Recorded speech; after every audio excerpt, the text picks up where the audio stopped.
Bonjour Jean-Paul Betbetz. Bonjour.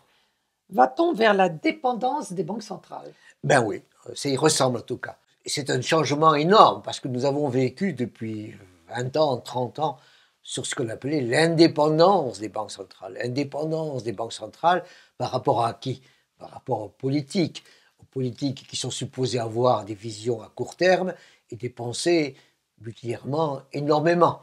Et donc, en quelque sorte, l'indépendance des banques centrales, c'était une sorte de garde-fou pour éviter les excès de déficit budgétaire, éviter donc les excès d'argent facile qui auraient alimenté la hausse des prix, l'inflation. Et donc c'est une façon d'organiser une régulation, plus exactement comme disaient les banquiers centraux, l'ancrage des anticipations autour de 2%. Qu'est-ce que c'est? Ça veut dire que si vous, moi, nous pensons que l'inflation va être à 2% dans 1 an, 2 ans, nous allons nous organiser en fonction de cette idée de 1 à 2%. Donc les salaires vont être augmentés modérément, les prix vont eux-mêmes augmenter modérément, et les formations des profits vont se mettre autour de cette idée que l'inflation sera à 2%.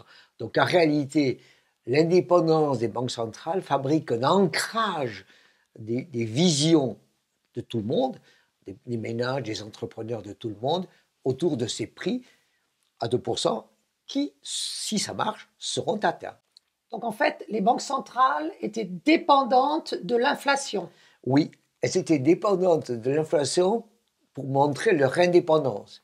Ça veut dire que d'une certaine manière, c'est une sorte de paradoxe, en disant je veux obtenir cette inflation dont je suis moi-même dépendante, et c'est bien la preuve que je suis indépendante de quelque chose qui est social, politique et autre, et qui serait, elle, cette chose-là, liée au pouvoir politique. Moi, je me colle à l'inflation, qui est la conséquence, en fait, d'une série d'ajustements économiques et sociaux qui arrivent, et c'est par rapport à ça que je m'oriente, et vous voyez bien à quel point ceci est plus compliqué et plus vaste que la dépendance des politiques par rapport aux électeurs. Tout cela est-il toujours vrai? Tout ceci est de moins en moins vrai. Tout ceci est de moins en moins vrai tout simplement parce que la crise est là, ou les crises sont là, en particulier à partir de 2007-2008, avec la crise subprime qui a commencé aux États-Unis à poser des problèmes de déficit budgétaire qui paraissaient inarrêtables. Et à ce moment-là, la politique monétaire a aidé la politique budgétaire en achetant des bons du trésor.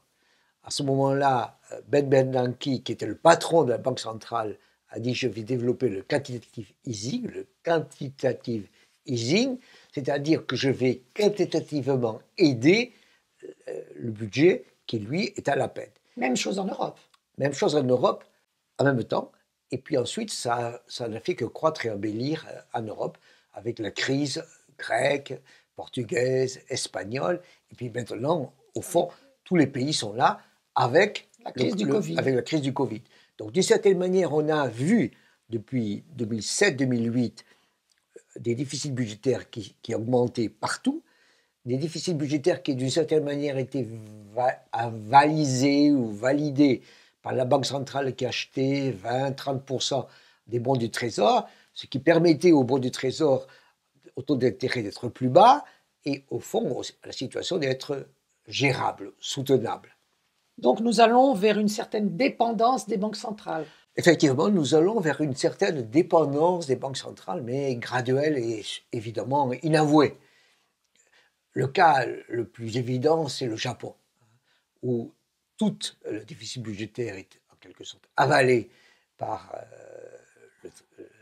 la Banque centrale, qui est également propriétaire de presque 7 à 8% de la bourse. Donc au fond, l'endroit où la dépendance monétaire par rapport au budgétaire est totale, c'est le Japon, et pour le moment, ça tient. Deuxième cas, le cas américain, où l'on a un déficit budgétaire qui explose et une politique monétaire qui achète, avec, au fond, sans grand souci, et qui accepte aussi que les taux d'intérêt se mettent à monter. Et donc, c'est une semi-dépendance. Dans le cas européen, a priori, c'est encore plus embêtant, dans la mesure où les taux d'intérêt à long terme se mettent à monter, ne serait-ce que parce qu'il y a une contagion mondiale d'origine américaine, et où l'engagement de la Banque centrale européenne est d'arrêter ça. Donc on a le sentiment que, au fond, en zone euro, la dépendance monétaire du budget serait plus forte, ce qui est évidemment encore plus contraire à la philosophie d'origine de la zone euro, ce qui fait qu'il y a plus de tension. En réalité, qu'est-ce qui se passe? C'est un couple monnaie-budget qui est un couple compliqué et parfois infernal. Aujourd'hui, il est en difficulté majeure en liaison avec le virus. Covid. Absolument. Et il faudra donc, pendant des années, que la politique monétaire escorte la politique budgétaire. Le petit problème qu'il y a, c'est que quand est-ce que ça s'arrête? Et le vrai problème qu'il y a, c'est est-ce que la politique budgétaire fera les bons choix pour avoir suffisamment de croissance pour que peu à peu, le déficit budgétaire diminue et donc que le soutien monétaire devienne plus facile. Pour le moment, il faut dire que nous n'y sommes pas encore. Merci Jean-Paul Betbez.